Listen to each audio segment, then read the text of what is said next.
खास मेहमान ने साडे नाल बीजेपी तो अनिल सरीन, बहुत बहुत स्वागत है सरीन साहब तुहाडा। सब तो पहला की कहूंगे जी आज दी कचहरी ਨੂੰ ਕਿਵੇਂ ਵੇਖ ਰਹੇ ਹੋ ਜੋ ਕਿਸਾਨਾਂ ਦੇ ਵੱਲੋਂ, ਕਿਉਂਕਿ ਉੱਥੇ ਸਾਰੀਆਂ ਸਿਆਸੀ ਪਾਰਟੀਆਂ ਪੰਜਾਬ ਦੀਆਂ ਪਹੁੰਚੀਆਂ ਹੋਈਆਂ ਨੇ ਔਰ ਆਪਣੀਆਂ ਵਿਚਾਰਾਂ ਜਿਹੜੀਆਂ ਨੇ ਸਾਹਮਣੇ ਰੱਖ ਰਹੀਆਂ ਨੇ। ਗੁਰਜੋਤ ਜੀ ਇਹ ਤੇ ਫਿਕਸਡ ਮੈਚ ਹੈਗਾ।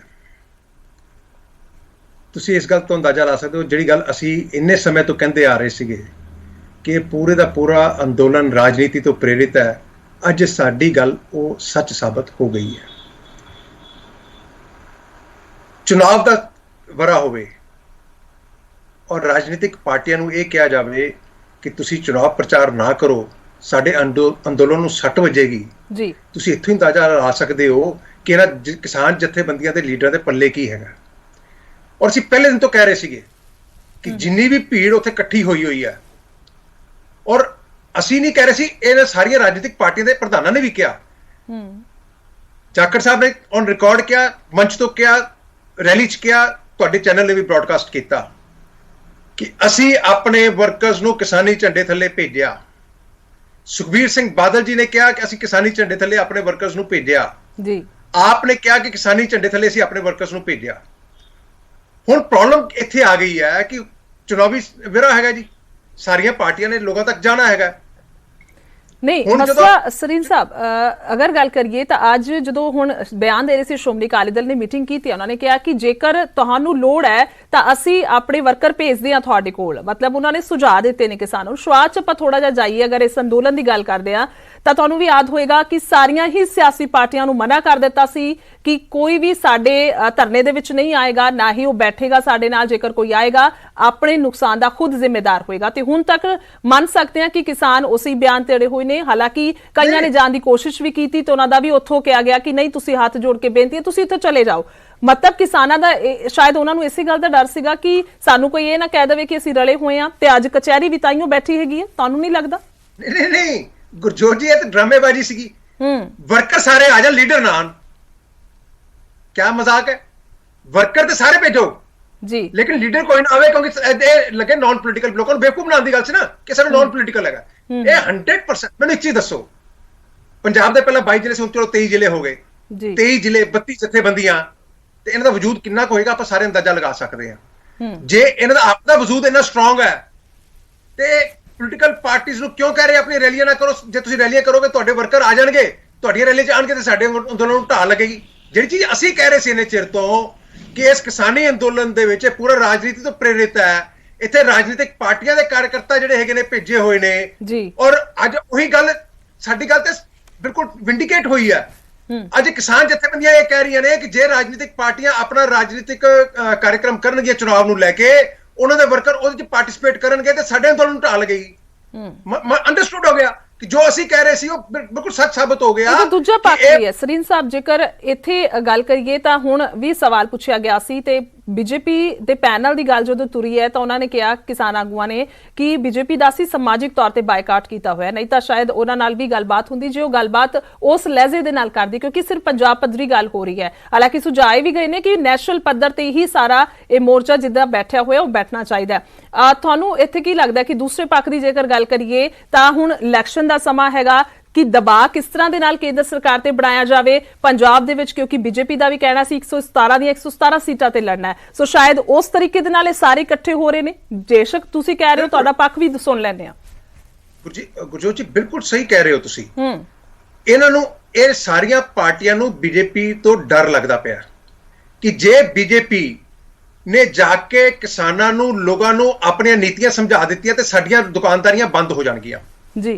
भारतीय जनता पार्टी एकमात्र ऐसी पार्टी है, एनडीए गवर्नमेंट मोदी जी की एक ऐसी गवर्नमेंट हैगी है जिहड़ी पूर्ण रूप च किसान हितैषी है, जिन्ने किसानां नूं वेलफेयर दे काम, चाहे वो 6000 रुपया उन्हां दे अकाउंट च पाना होवे, चाहे किसानां नूं सीधी फसल दी अदायगी दा मामला होवे, चाहे एमएसपी दा मामला होवे, चाहे डीएपी जदों हुण रेट वधे ते पूरी सबसिडी दे के अपने उत्ते सारा भार पा लिया और किसान नूं उसे मुल्क उत्ते डीएपी दित्ती, चाहे यूरिया अज तो एनडीए दी सरकार, मोदी सरकार आउण तो पहलां यूरिया ਦੇ ਉੱਤੇ ਤੁਸੀਂ ਵੀ ਦੇਖਿਆ ਇੰਨੇ ਲੰਬੇ ਸਮੇਂ ਤੋਂ ਤੁਸੀਂ ਕਰ ਰਹੇ ਹੋ, ਹਰ ਵਾਰੀ ਲਾਠੀ ਚਾਰਜ ਹੁੰਦੇ ਸਨ ਕਿਸਾਨਾਂ ਤੇ। ਇੱਕ ਵੀ ਥਾਂ ਦੇ ਉੱਤੇ ਕਮੀ ਆਈ ਯੂਰੀਆ ਦੀ ਜਾਂ ਲਾਠੀ ਚਾਰਜ ਹੋਇਆ? ਇਹ ਸਾਰੇ ਸੋਇਲ ਹੈਲਥ ਕਾਰਡ, ਫਸਲ ਬੀਮਾ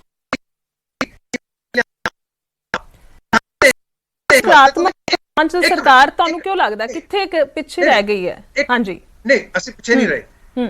ਇੱਥੇ ਇਹਨਾਂ ਦਾ ਇਹ ਹੋ ਗਿਆ ਕਿ ਅਸੀਂ ਇੰਨੇ ਸਾਲਾਂ ਤੋਂ ਇਹ ਜਿਹੜੀਆਂ ਪਾਰਟੀਆਂ ਸੀਗੀਆਂ, ਚਾਹੇ ਸ਼੍ਰੋਮਣੀ ਅਕਾਲੀ ਦਲ ਹੋਵੇ ਚਾਹੇ ਕਾਂਗਰਸ ਹੋਵੇ, ਕਿਸਾਨਾਂ ਦੇ ਉੱਤੇ ਰਾਜਨੀਤੀ ਕਰਦੀਆਂ ਪਈਆਂ ਸੀਗੀਆਂ। ਔਰ ਦੇਖੋ ਆਪਾਂ ਕਿਸਾਨ ਤੋਂ ਪੰਜਾਬ ਦਾ ਕਿਸਾਨ ਤੋਂ ਸਮਰਿੱਧ ਕਿਸਾਨ ਕੋਈ ਨਹੀਂ ਗਿਣਿਆ ਜਾਂਦਾ, ਕਿ ਕ੍ਰਿਸ਼ੀ ਪ੍ਰਧਾਨ ਪ੍ਰਦੇਸ਼ ਗਿਣਿਆ ਜਾਂਦਾ। ਫਿਰ ਇੱਥੇ ਸਭ ਤੋਂ ਜ਼ਿਆਦਾ ਆਤਮ ਹੱਤਿਆ ਕਿਉਂ ਹੁੰਦੀਆਂ ਨੇ? ਇੱਥੇ ਸਭ ਤੋਂ ਜ਼ਿਆਦਾ ਕਰਜ਼ਾ ਕਿਉਂ ਹੈ? ਇਸ ਕਰਕੇ ਕਿ ਲੋਕਲ ਸਰਕਾਰਾਂ ਦੀਆਂ ਨੀਤੀਆਂ ਠੀਕ ਨਹੀਂ ਸੀਗੀਆਂ। ਮੈਂ ਤੁਹਾਨੂੰ ਇੱਕ ਹੋਰ ਐਗਜ਼ਾਮਪਲ ਦੇਣਾ। ਅਸੀਂ ਸਾਰਿਆਂ ਨੇ ਦੇਖਿਆ ਕਿ ਗੰਨੇ ਨੂੰ ਲੈ ਕੇ ਹੁਣ ਪਿੱਛੇ ਜੇ ਇੱਕ ਰੇੜਕਾ ਜਿਹਾ ਪਾਇਆ ਇਹਨਾਂ ਨੇ ਜੀ। ਪਿਛਲੇ 4 ਸਾਲ ਤੋਂ 310 ਰੁਪਏ ਪੰਜਾਬ ਸਰਕਾਰ ਗੰਨੇ ਦਾ ਮੁੱਲ ਦੇ ਰਹੀ ਸੀ, ਔਰ ਨਾਲ ਦੀ ਹਰਿਆਣੇ ਦੀ ਸਰਕਾਰ 350 ਰੁਪਏ ਦੇ ਰਹੀ ਸੀ। ਮੈਨੂੰ ਦੱਸੋ 4 ਸਾਲਾਂ 'ਚ ਇਹਨਾਂ ਕਿਸਾਨ ਜਥੇਬੰਦੀਆਂ ਨੇ ਇੱਕ ਵੀ ਐਜੀਟੇਸ਼ਨ ਕੀਤੀ ਕਿ ਸਾਡਾ ਮੁੱਲ ਵਧਾਓ? ਹੁਣ ਜਦੋਂ ਕੀ ਕੀਤਾ, ਜਦੋਂ ਦੇਖਿਆ ਕਿ ਅਸੀਂ ਹੁਣ ਪੋਲੀਟੀਕਲ ਮਾਈਲੇਜ ਲੈਣੀ ਹੈ, ਕਾਂਗਰਸ ਨੇ ਫਿਕਸਡ ਮੈਚ ਕਰ ਲਿਆ ਕਿ ਤੁਸੀਂ ਲਾਓ ਜੀ ਧਰਨਾ। ਪਹਿਲਾਂ ਅਸੀਂ ਲਾਵਾਂਗੇ 310 ਤੋਂ 325 ਕਰਾਂਗੇ। 325 ਤੋਂ ਜਦੋਂ ਆਪਸ ਚ ਬੈਠੇ 360 ਕਰ ਦਿੱਤਾ।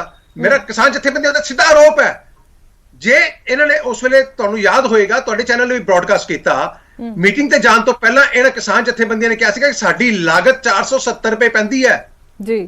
ਜੇ ਲਾਗਤ 470 ਰੁਪਏ ਪੈਂਦੀ ਹੈ ਤੇ 360 ਤੇ ਸਮਝੌਤਾ ਕਿਸ ਗੱਲ ਦਾ ਕੀਤਾ ਇਹਨਾਂ ਨੇ? ਕਿਸਾਨਾਂ ਨਾਲ ਦਗਾ ਕੀਤੀ ਇਹਨਾਂ ਨੇ? ਕਿਸਾਨਾਂ ਦੇ ਪਿੱਛੇ ਚ ਛੁਰਾ ਖੋਪਿਆ ਇਹਨਾਂ ਕਿਸਾਨ ਜਥੇਬੰਦੀਆਂ ਦੇ ਲੀਡਰਾਂ ਨੇ। ਸਵਾਲ ਇਹ ਹੈ ਨਾ, ਕਿਸਾਨ ਖੁਸ਼ ਹੋ ਕੇ ਆਏ। ਸਵਾਲ ਸਰੀਨ ਸਾਹਿਬ, ਸਵਾਲ ਇਹ, ਮੈਂ ਥੋੜਾ ਜਿਹਾ ਇਸ ਮੁੱਦੇ ਤੇ ਅੱਜ ਤੇ ਆਉਣਾ ਚਾਹੁੰਦੀ ਹਾਂ। ਖੁਸ਼ ਤੇ ਆਪੇ ਹੋਣਾ ਆਇਆ, ਫਿਕਸਡ ਮੈਚ ਸੀਗਾ ਜੀ। ਲੱਡੂ ਲੈ ਕੇ ਗਏ ਸੀ, ਲੱਡੂ ਖਵਾ ਕੇ ਆਏ ਨੇ, ਲੱਡੂ ਖਾ ਕੇ ਆਏ ਨੇ। ਇਹ ਤੇ ਫਿਕਸਡ ਮੈਚ ਸੀਗਾ। ਅੱਛਾ, it is a politically fixed match between the ਕਿਸਾਨ ਜਥੇਬੰਦੀਆਂ ਐਂਡ ਦ ਕਾਂਗਰਸ। ਮੈਨੂੰ ਇੱਕ ਚੀਜ਼ ਦੱਸੋ, ਹਰਿਆਣੇ 'ਚ 10 ਫਸਲਾਂ ਐਮਐਸਪੀ ਤੇ ਚੱਕੀਆਂ ਜਾਂਦੀਆਂ ਨੇ, ਪੰਜਾਬ 'ਚ ਸਿਰਫ 2 ਕਿਉਂ ਚੱਕੀਆਂ ਜਾਂਦੀਆਂ? ਉਹ 2 ਜਿਹੜੀ ਸੈਂਟਰ ਚੱਕਦਾ, ਜਾਂ ਤੀਸਰੀ ਜਿਹੜੀ ਕਪਾਹ ਦੀ ਫਸਲ ਸੈਂਟਰ ਚੱਕਦਾ।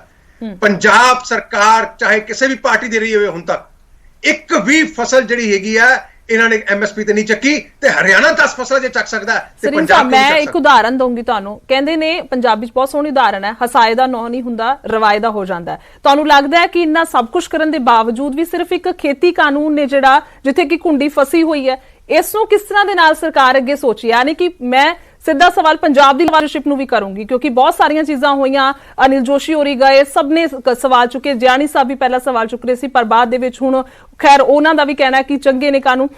ਹੁਣ ਸਿਆਸੀ ਪਾਰਟੀਆਂ ਕੀ ਸੋਚ ਰਹੀਆਂ 2022 ਨੂੰ ਲੈ ਕੇ, ਕਿਸ ਤਰ੍ਹਾਂ ਦੇ ਨਾਲ ਵੇਖ ਰਹੀਆਂ ਨੇ? ਇਕਜੁੱਟ ਅੱਜ ਤੁਸੀਂ ਖੁਦ ਕਹਿ ਰਹੇ ਹੋ ਕਿ ਸਾਰੇ ਇਕੱਠੇ ਹੋ ਗਏ ਨੇ, ਕਿਸਾਨ ਵੀ, ਬਾਕੀ ਸਾਰੀਆਂ ਪਾਰਟੀਆਂ ਵੀ ਬੀਜੇਪੀ ਦੇ ਖਿਲਾਫ, ਪਰ ਤੁਸੀਂ ਹੁਣ ਕੀ ਅੱਗੇ ਰਣਨੀਤੀ ਹੈਗੀ ਹੈ? ਕਿਸ ਤਰ੍ਹਾਂ ਦੇ ਨਾਲ 2022 ਨੂੰ ਤੁਸੀਂ ਵੇਖ ਪਾ ਰਹੇ ਹੋ? ਨਵਜੋਤ ਜੀ, ਗੱਲ ਇਹੀ ਹੈਗੀ ਹੈ, ਇਹ ਸਾਰੇ ਇਕੱਠੇ ਹੋਏ ਨੇ ਬੀਜੇਪੀ ਦੇ ਡਰ ਤੋਂ ਕਿ ਬੀਜੇਪੀ ਨਾ ਕਿਤੇ ਪੰਜਾਬ 'ਚ ਆਪਣੇ ਪੈਰ ਫਸਾਰ ਲਵੇ, ਬੀਜੇਪੀ ਪਿੰਡਾਂ 'ਚ ਨਾ ਪਹੁੰਚ ਜਾਵੇ। ਅਸੀਂ ਸਾਡੀਆਂ ਸਾਰੀਆਂ ਜਿਹੜੀਆਂ ਅਸੀਂ ਵੋਟ ਬੈਂਕ ਦੀ ਰਾਜਨੀਤੀ ਕਰਦੇ ਸੀ ਕਿਸਾਨਾਂ ਦੇ ਸਿਰ ਦੇ ਉੱਤੇ, ਜਿੰਨਾ ਕੁਝ ਇਸ ਐਨਡੀਏ ਮੋਦੀ ਗਵਰਨਮੈਂਟ ਨੇ ਕਿਸਾਨਾਂ ਵਾਸਤੇ ਕੀਤਾ, ਜੇ ਉਹ ਲੋਕਾਂ ਦੀ ਸਮਝ ਆ ਗਿਆ ਤੇ ਇਹ ਸਾਰਿਆਂ ਦਾ ਸੁਪੜਾ ਸਾਫ਼ ਹੋ ਜਾਏਗਾ। ਇਹ ਸਾਰੀਆਂ ਪਾਰਟੀਆਂ ਕਿਉਂ ਬੀਜੇਪੀ ਨੂੰ ਰੋਕਣਾ ਚਾਹੁੰਦੀਆਂ ਨੇ? ਜਿਸ ਤਰ੍ਹਾਂ ਕ੍ਰਿਸ਼ੀ ਕਾਨੂੰਨਾਂ ਦੀ ਗੱਲ ਕੀਤੀ ਹੈ ਤੁਸੀਂ, ਕ੍ਰਿਸ਼ੀ ਕਾਨੂੰਨ ਅਸੀਂ ਕਹਿੰਦੇ ਆ ਅੱਛੇ ਨੇ, ਤਾਂ ਕੋਈ ਵੀ ਕਾਨੂੰਨ ਬਣਦਾ ਹੈ ਨਵਜੋਤ ਜੀ, ਉਹਦਾ ਪੱਖ ਔਰ ਉਹਦਾ ਕੁਝ ਲੋਕ ਉਹਦਾ ਸਹਿਮਤ ਹੁੰਦੇ, ਕੁਝ ਅਸਹਿਮਤ ਹੁੰਦੇ ਨੇ। ਇਹਦੇ ਇੱਕ ਨੈਚੁਰਲ ਲੋਕਤੰਤਰ ਦੀ ਪ੍ਰਕਿਰਿਆ ਹੈਗੀ ਹੈ, ਔਰ ਸਾਡਾ ਸਾਰਿਆਂ ਦਾ ਸੰਵਿਧਾਨਿਕ ਅਧਿਕਾਰ ਹੈ ਕਿਸੇ ਚੀਜ਼ ਦਾ ਸਹਿਮਤ ਹੋਣਾ ਜਾਂ ਨਾ ਹੋਣਾ। ਮੈਨੂੰ ਇੱਕ ਚੀਜ਼ ਦੱਸੋ, ਜਦ ਸੁਪਰੀਮ ਕੋਰਟ ਨੇ ਉਸ ਨੂੰ ਰੋਕ ਲਗਾ ਦਿੱਤੀ, ਸਰਕਾਰ ਨੇ ਕਹਿਤਾ ਕਿ ਇਹ ਕਾਨੂੰਨ ਨੂੰ ਅਸੀਂ 11 ਰਾਊਂਡ ਦੀ ਮੀਟਿੰਗ ਦੇ ਬਾਅਦ ਕਿ ਅੱਜ ਚੱਕੋ ਜਿਹਾ ਕਾਨੂੰਨ ਅਸੀਂ ਕਰਤੇ ਪਾਸੇ ਜੀ। ਹੁਣ ਤੁਸੀਂ 5 ਮੈਂਬਰ ਤੁਸੀਂ ਭੇਜ ਦਿੰਦੇ, 5 ਮੈਂਬਰ ਸਰਕਾਰ ਦੇ ਭੇਜ ਦਿੰਦੇ ਆ, ਉਹ ਸਾਰੀ ਚੀਜ਼ ਨੂੰ ਦੁਬਾਰਾ ਰਿਵਿਊ ਕਰ ਲੈਂਦੇ, ਜੋ ਫੈਸਲਾ ਕਰੇਗੀ ਉਹ ਮੰਨਾਂਗੇ। ਤੁਸੀਂ ਮੰਨਦੇ ਹੋ ਕਿ ਕਿਸੇ ਚੀਜ਼ ਦਾ ਵੀ ਰੇੜਕਾ ਹੋਵੇ, ਉਹਦਾ ਹੱਲ ਤਾਂ ਇਹੀ ਹੁੰਦਾ ਨਾ ਕਿ ਲੋ ਜੀ ਆਪਾਂ ਪੁਰਾਣੀ ਗੱਲ ਛੱਡੋ ਯਾਰ, ਇਹਨੂੰ ਪਾਸੇ ਕਰੋ ਜੀ। ਤੁਸੀਂ 4 ਬੰਦੇ ਤੁਸੀਂ ਬੈਠੋ, 4 ਬੰਦੇ ਆਪਾਂ ਬੈਠੇ, ਆਪਾਂ ਮਸਲੇ ਦਾ ਹੱਲ ਕਰ ਲੈਂਦੇ ਆ, ਇਹ ਉੱਥੋਂ ਹੀ ਭੱਜੇ, ਕਿਉਂਕਿ ਇਹ ਸਮੱਸਿਆ ਦਾ ਹੱਲ ਚਾਹੁੰਦੇ ਹੀ ਨਹੀਂ।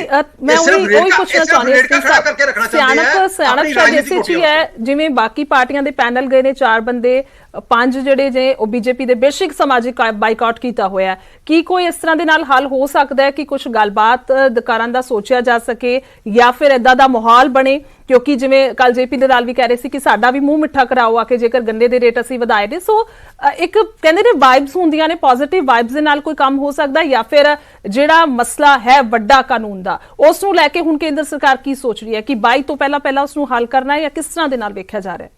ਗੁਰਜੋਤ ਜੀ, ਅਸੀਂ ਤੇ ਚਾਹੁੰਦੇ ਆ ਕਿ ਅੱਜ ਹੀ ਮਸਲਾ ਹੱਲ ਹੋ ਜਾਏ। ਸਾਡੇ ਜਿਹੜੇ ਵੀਰ ਉੱਥੇ ਬੈਠੇ ਨੇ, ਦੇਖੋ ਚਾਹੇ ਕਿਸੇ ਵੀ ਪੋਲੀਟੀਕਲ ਪਾਰਟੀ ਨਾਲ ਐਫੀਲੀਏਟਡ ਹੋਣ, ਹੈਗੇ ਤਾਂ ਆਪਣੇ ਪੰਜਾਬ ਦੇ ਹੀ ਹੈ ਨਾ ਜੀ, ਸਾਡੇ ਭੈਣ ਭਰਾ ਨੇ ਸਾਰੇ, ਆਪਾਂ ਸਾਰੇ ਪੰਜਾਬ ਦੇ ਵਸਨੀਕ ਆ, ਸਾਰੇ ਭੈਣ ਭਰਾ ਨੇ, ਇਹ ਠੀਕ ਹੈ ਰਾਜਨੀਤਿਕ ਐਫੀਲੀਏਸ਼ਨਸ ਹੁੰਦੀਆਂ ਨੇ, ਆਪਾਂ ਉਹਦੇ ਅਲੱਗ-ਅਲੱਗ ਰਾਜਨੀਤਿਕ ਐਫੀਲੀਏਸ਼ਨ ਦੇ ਵਿੱਚ ਉਹਦੇ ਚ ਪਾਰਟੀਆਂ ਚ ਕੰਮ ਕਰਦੇ ਹੈਗੇ, ਲੇਕਿਨ ਹੈਗੇ ਤਾਂ ਆਪਾਂ ਸਾਰੇ ਪੰਜਾਬੀ ਹੈ ਨਾ। ਸਾਡੇ ਵੀਰ ਉੱਥੇ ਬੈਠੇ ਨੇ, ਚਾਹੇ ਕਿਸੇ ਵੀ ਪਾਰਟੀ ਦੇ ਲੋਕ ਉਹ ਬੈਠੇ ਹੋਣ, ਅਸੀਂ ਚਾਹੁੰਦੇ ਹਾਂ ਜਲਦ ਤੋਂ ਜਲਦ ਘਰ ਆਉਣ। ਔਰ ਮੇਰੀ ਕਿਸਾਨ ਜਥੇਬੰਦੀ ਲੀਡਰਾਂ ਨੂੰ ਮੇਰੀ ਬੇਨਤੀ ਹੈਗੀ ਹੈ ਜੀ, ਮਾਮਲਾ ਨਿਪਟੇਗਾ ਗੱਲਬਾਤ ਦੇ ਨਾਲ। ਜੇ ਤੁਸੀਂ ਯੈਸ ਨੋ ਦਾ ਬੋਰਡ ਲਾ ਕੇ ਹਰ ਵੇਲੇ ਮੀਟਿੰਗ 'ਚ ਬਹਿ ਜਾਓਗੇ ਕਿ ਜੀ ਯੈਸ ਨੋ ਕਰੋ, ਤੇ ਏਦਾਂ ਕੋਈ ਗੱਲ ਨਹੀਂ ਨਿਬੜਦੀ। ਮੇਰੀ ਹੁਣ ਵੀ ਤੁਹਾਡੇ ਮਾਧਿਅਮ ਦੇ ਨਾਲ ਵੀ ਖੁੱਲਾ ਨਿਮੰਤਰਣ ਹੈ, ਇਹ ਅੱਜ ਕਹਿ ਦੇਣ ਕੋਈ ਯੈਸ ਨੋ ਨਹੀਂ ਗਾ, ਜੇ ਆਪਾਂ ਖੁੱਲੇ ਮਨ ਨਾਲ ਗੱਲ ਕਰਨ ਨੂੰ ਤਿਆਰ ਆ, ਮੈਂ ਸਵੇਰੇ ਮੀਟਿੰਗ ਕਰਾ ਦੂੰ ਇਹਨਾਂ ਦੀ ਐਗਰੀਕਲਚਰ ਮਿਨਿਸਟਰ ਨਾਲ। ਸਰੀਨ ਸਾਹਿਬ ਇੱਕ ਚਰਚਾ ਕਰਾਂ ਮੈਂ ਤੁਹਾਡੇ ਨਾਲ। ਤੁਸੀਂ ਜਿਵੇਂ ਜਿਸ ਲਹਿਜੇ 'ਚ ਅੱਛੀ ਗੱਲ ਕਰ ਰਹੇ ਹੋ, ਬਹੁਤ ਵਧੀਆ ਸਕਾਰਾਤਮਕ ਲਹਿਜਾ ਹੈਗਾ, ਪਰ ਕੁਝ ਲੀਡਰ ਤੁਸੀਂ ਖੁਦ ਵੀ ਸੁਣਦੇ ਹੋਵੋਗੇ, ਵੇਖਦੇ ਹੋਵੋਗੇ ਕਿ ਕੁਝ ਅਜਿਹੇ ਬਿਆਨ ਦਿੰਦੇ ਨੇ ਜੋ ਸ਼ਾਇਦ ਜ਼ਿਆਦਾ ਚੁਭਦੇ ਨੇ ਕਿਸਾਨਾਂ ਨੂੰ, ਉਹ ਵੀ ਪਰੇਸ਼ਾਨੀ ਦਾ ਕਾਰਨ ਹੋ ਸਕਦੇ ਨੇ। ਯਾਨੀ ਕਿ ਬਹੁਤ ਸਾਰੀਆਂ ਚੀਜ਼ਾਂ ਨੇ ਜਿਸ ਤੇ ਸ਼ਾਇਦ ਇਸ ਵੇਲੇ ਸਰਕਾਰ ਨੂੰ ਗੌਰ ਕਰਨ ਦੀ ਲੋੜ ਹੈ। ਮੰਨਿਆ, ਜਿਵੇਂ ਤੁਸੀਂ ਬਾਰ-ਬਾਰ ਕਹਿ ਰਹੇ ਹੋ, ਬਹੁਤ ਸਾਰੇ ਕੰਮ ਕੀਤੇ ਨੇ ਕੇਂਦਰ ਸਰਕਾਰ ਨੇ, ਮਤਲਬ ਅਜਿਹਾ ਕੋਈ ਨਹੀਂ ਹੈ ਜੋ ਕਿਸਾਨਾਂ ਦੇ ਹੱਕ 'ਚ ਨਹੀਂ ਸੋਚਦੇ, ਪਰ ਸਿਰਫ ਇੱਕੋ ਇੱਕ ਇਹ ਮਸਲਾ ਹੈਗਾ ਵੱਡਾ। ਮੇਰਾ ਸਵਾਲ ਬਸ ਉਹੀ ਹੈ ਕਿ ਸਾਰੀਆਂ ਚੀਜ਼ਾਂ ਵੇਖਣ ਦੀ ਲੋੜ ਹੈਗੀ ਹੈ ਇਸ ਵੇਲੇ, ਖਾਸ ਤੌਰ ਤੇ ਜਦੋਂ ਹੁਣ 2022 ਦੇ ਵਿੱਚ ਵੀ ਤੁਸੀਂ ਪੰਜਾਬ 'ਚ ਆਉਣ ਦੀ ਸੋਚ ਰਹੇ ਹੋ ਔਰ ਸਾਰੀਆਂ ਸੀਟਾਂ ਤੇ ਲੜਨਾ ਹੈਗਾ। ਗੁਰਜੋਤ, ਮੇਰਾ ਤੇ ਖੁੱਲਾ ਨਿਮੰਤਰਣ ਹੈ ਕਿਸਾਨ ਜਥੇਬੰਦੀਆਂ ਦੇ ਨੇਤਾਵਾਂ ਨੂੰ, ਖੁੱਲਾ ਨਿਮੰਤਰਣ ਹੈ, ਤੁਸੀਂ ਅੱਗੇ ਵਧੋ, ਤੁਸੀਂ ਦੱਸੋ ਹੋਰ ਕੀ ਚਾਹੀਦਾ। ਕਿਸਾਨੀ ਦੇ ਹਿੱਤ ਨੂੰ ਸੋਚੋ, ਆਪਣੀ ਲੀਡਰੀ ਦੇ ਹਿੱਤ ਨੂੰ ਨਾ ਸੋਚੋ।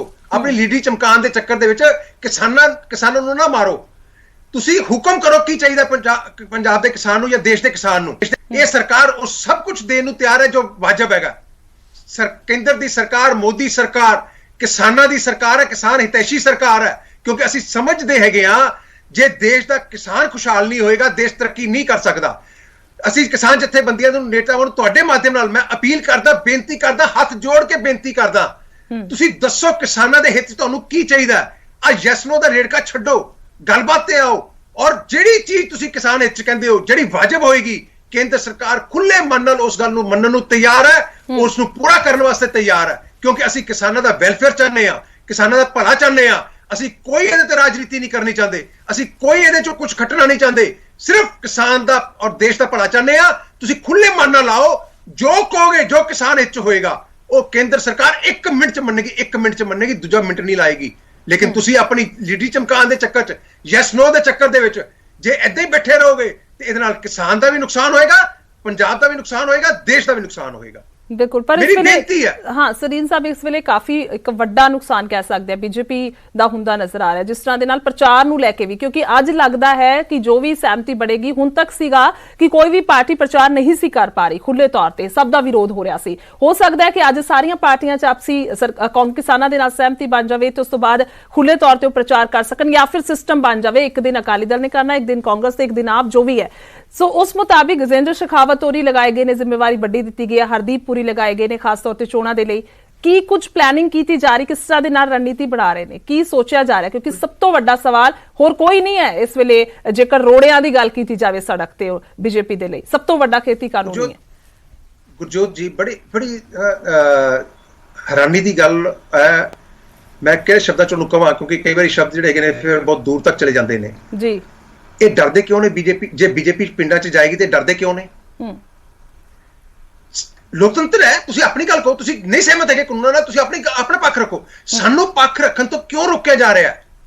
ਮੇਰਾ ਸਿੱਧਾ ਪ੍ਰਸ਼ਨ ਹੈ। ਇਹ ਡਰ ਤੁਹਾਡੇ ਮਨ 'ਚ ਕਿਉਂ ਹੈ ਕਿ ਜੇ ਬੀਜੇਪੀ ਲੋਕਾਂ ਤੱਕ ਜਾਏਗੀ, ਲੋਕਾਂ ਨੂੰ ਕਿਸੇ ਕਾਨੂੰਨ ਸਮਝਾਏਗੀ ਤੇ ਅਸੀਂ ਉਹਨੂੰ ਕਿਉਂ ਰੋਕਦੇ ਹਾਂ? ਮੇਰੇ ਤਾਂ ਸਿੱਧਾ ਇਹਨਾਂ ਨੂੰ ਪ੍ਰਸ਼ਨ ਹੈ, ਕਿਸ ਕਰਕੇ ਰੋਕਦੇ ਹੋ? ਤੁਸੀਂ ਆਪਣੀ ਗੱਲ ਰੱਖੋ, ਅਸੀਂ ਆਪਣੀ ਗੱਲ ਰੱਖੀ। ਲੋਕਤੰਤਰ ਹੈ ਨਾ। ਤੁਸੀਂ ਤੇ ਕਹਿੰਦੇ ਬੀਜੇਪੀ ਵਾਲੀ ਗੱਲ ਨਾ ਕਰਨ, ਕਿਉਂ? ਕਿਉਂਕਿ ਜਦੋਂ ਸੱਚਾਈ ਸਾਹਮਣੇ ਆ ਜਾਏਗੀ, ਇਹਨਾਂ ਦੀ ਜਿੰਨੇ ਵੀ ਸਿਆਸੀ ਬੈਠੇ ਨੇ ਲੀਡਰ ਜਾਂ ਕਿਸਾਨ ਜਥੇਬੰਦੀ ਲੀਡਰ ਬੈਠੇ ਨੇ, ਇਹਨਾਂ ਦੀਆਂ ਦੁਕਾਨਦਾਰੀਆਂ ਬੰਦ ਹੋ ਜਾਣਗੀਆਂ। ਇਹ ਸਿਆਸੀ ਰੋਟੀਆਂ ਸੇਕ ਰਹੇ ਨੇ। ਇਹ ਮੈਂ ਪੂਰੀ ਜ਼ਿੰਮੇਵਾਰੀ ਨਾਲ ਕਹਿਣਾ, ਇਹ ਪੂਰਾ ਅੰਦੋਲਨ ਸਿਆਸਤ ਨਾਲ ਭਰਿਆ ਹੋਇਆ ਔਰ ਸਿਆਸੀ ਮੰਤਵ ਨਾਲ ਖੜਾ ਕੀਤਾ ਗਿਆ। ਜੇ ਬੀਜੇਪੀ ਪਿੰਡਾਂ 'ਚ ਚਲੇ ਗਈ, ਕਿਸਾਨਾਂ ਨੂੰ ਜਾ ਕੇ ਉਹਨਾਂ ਨੇ ਜੋ ਮੋਦੀ ਗਵਰਨਮੈਂਟ ਨੇ ਕਿਸਾਨਾਂ ਵਾਸਤੇ ਕੀਤਾ, ਜੇ ਉਹਨਾਂ ਦੀ ਸਮਝ ਆ ਗਿਆ ਤੇ ਇਹਨਾਂ ਨੂੰ ਪਾਣੀ ਲੱਭਣੀ। ਔਰ ਇਸੇ ਕਰਕੇ ਬੀਜੇਪੀ ਨੂੰ ਰੋਕਣ ਖੁੱਲਾ ਦੇਣ ਨਾ।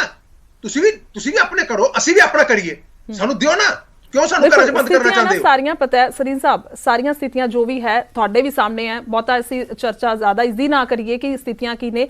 ਅਖੀਰਲਾ ਸਵਾਲ ਹੈ ਬਸ, ਹੁਣ ਅੱਗੇ ਬੀਜੇਪੀ ਦੇ ਵੱਲੋਂ ਕੀ ਕੁਝ ਸੋਚਿਆ ਜਾ ਰਿਹਾ ਹੈ? ਕੀ ਕਿਸਾਨਾਂ ਦੇ ਨਾਲ ਕੋਈ ਗੱਲਬਾਤ ਹੋਵੇਗੀ ਜਾਂ ਕਿਵੇਂ ਅੱਗੇ ਵੇਖਿਆ ਜਾ ਰਿਹਾ? ਕੁਝ ਸ਼ਬਦਾਂ ਦੇ ਵਿੱਚ ਜਵਾਬ, ਉਸ ਤੋਂ ਬਾਅਦ ਇਜਾਜ਼ਤ ਲਵਾਂਗੇ। ਗੁਰਜੋਤ ਜੀ, ਜਿੱਥੇ ਤੱਕ ਗੱਲਬਾਤ ਦਾ ਪ੍ਰਸ਼ਨ ਹੈ, ਤੁਹਾਡੇ ਮਾਧਿਅਮ ਨਾਲ ਵੀ ਮੈਂ ਪਬਲਿਕਲੀ ਵੀ ਬੜੀ ਜ਼ਿੰਮੇਵਾਰੀ ਦੇ ਨਾਲ ਚੀਫ ਸਪੋਕਸਪਰਸਨ ਬੀਜੇਪੀ ਪੰਜਾਬ ਹੋਣ ਦੇ ਨਾਤੇ ਆਫੀਸ਼ੀਅਲੀ ਕਹਿਣਾ, ਕਿਸਾਨ ਵੀਰਾਂ ਨੂੰ ਯੈਸ ਨੋ ਛੱਡੋ, ਗੱਲਬਾਤ ਦੇ ਉੱਤੇ ਆਓ। ਤੁਹਾਨੂੰ ਜੋ ਚਾਹੀਦਾ ਪੰਜਾਬ ਦੇ ਹਿੱਤ ਵਾਸਤੇ, ਜੋ ਚਾਹੀਦਾ ਕਿਸਾਨਾਂ ਦੇ ਹਿੱਤ ਵਾਸਤੇ, ਕੇਂਦਰ ਸਰਕਾਰ ਉਹ ਕਰਨ ਨੂੰ ਤਿਆਰ ਹੈ। ਤੁਸੀਂ ਹੁਕਮ ਕਰੋ, ਕਿਸਾਨ ਦੇ ਹਿੱਤ ਆਪਾਂ ਸਾਰੇ ਚਾਹੁੰਦੇ ਆ, ਲੇਕਿਨ ਯੈਸ ਨੋ ਦੇ ਰਿੜਕੇ ਚੋਂ ਬਾਹਰ ਆਓ, ਗੱਲਬਾਤ ਦੀ ਟੇਬਲ ਤੇ ਬੈਠੋ, ਉਹਦੇ ਤੇ ਕੋਈ ਕੰਡੀਸ਼ਨਰ ਲਾ ਕੇ ਨਾ ਬੈਠੋ, ਆਪਣਾ ਮਾਈਂਡਸੈਟ ਬੰਦ ਕਰਕੇ ਨਾ ਬੈਠੋ ਕਿ ਅਸੀਂ ਸਿਰਫ ਕਾਨੂੰਨ ਵਾਪਸ ਕਰਾ ਕੇ ਹੀ ਆਣੇ ਆ। ਕਾਨੂੰਨ ਤਾਂ ਸਰਕਾਰ ਨੇ ਪਹਿਲੇ ਸੁਪਰੀਮ ਕੋਰਟ ਨੇ ਸਟੇ ਕੀਤਾ। ਦੂਸਰੀ ਚੀਜ਼, ਭਾਰਤੀ ਜਨਤਾ ਪਾਰਟੀ 117 ਦੀ 117 ਸੀਟਾਂ ਲੜੇਗੀ, ਜਿੱਤੇਗੀ ਔਰ ਅਗਲੀ ਸਰਕਾਰ ਬਣਾਏਗੀ। ਮੈਂ ਅੱਜ ਤੁਹਾਨੂੰ ਲਿਖ ਕੇ ਦੇ ਰਿਹਾ। ਠੀਕ ਹੈ, ਇਹ ਜਿੰਨਾ ਮਰਜ਼ੀ ਰੇੜਕਾ ਪਾ ਲੈਣ, ਜਿੰਨੇ ਮਰਜ਼ੀ ਔਕੜਾਂ ਖੜੀਆਂ ਕਰ ਲੈਣ, ਭਾਰਤੀ ਜਨਤਾ ਪਾਰਟੀ ਦਾ ਸੰਗਠਨ ਹਰ ਥਾਂ ਦੇ ਉੱਤੇ ਹਰ ਬੂਥ ਤੇ ਮੌਜੂਦ ਹੈ ਔਰ ਅਸੀਂ 117 ਦੀ 117 ਸੀਟਾਂ ਜਿੱਤਾਂਗੇ, ਲੜਾਂਗੇ, ਜਿੱਤਾਂਗੇ ਔਰ ਸਰਕਾਰ ਬਣਾਵਾਂਗੇ। ਇਹ ਮੇਰਾ ਸਿੱਧਾ ਇਹਨਾਂ ਨੂੰ ਮੈਸੇਜ ਹੈਗਾ। ਉਮੀਦ ਹੈ ਬਿਹਤਰੀ ਹੋਵੇ। ਤੁਹਾਡੇ ਰੋਕਿਆ ਅਸੀਂ ਰੁਕਣ ਵਾਲੇ ਨਹੀਂ। ਭਾਰਤੀ ਜਨਤਾ ਪਾਰਟੀ ਦਾ ਕਾਰਜਕਰਤਾ ਨਾ ਬਹੁਤ ਸ਼ੁਕਰੀਆ। ਹਾਂ, ਬਹੁਤ ਸ਼ੁਕਰੀਆ। ਸਮਾਂ ਇਜਾਜ਼ਤ ਨਹੀਂ ਦੇ ਰਿਹਾ। ਧੰਨਵਾਦ ਹੈ ਬਹੁਤ ਜੁੜਨ ਦੇ ਲਈ, ਸਮਾਂ ਦੇਣ ਦੇ ਲਈ। ਔਰ ਸਵਾਲ ਕਿਤੇ ਵੱਡੇ ਖੜੇ ਹੋ ਰਹੇ ਨੇ ਕਿ ਆਖਿਰਕਾਰ ਹੁਣ ਅੱਗੇ ਕਿਸ ਤਰ੍ਹਾਂ ਦੀ ਤਸਵੀਰ 2022 ਦੀ ਵੇਖੇਗੀ।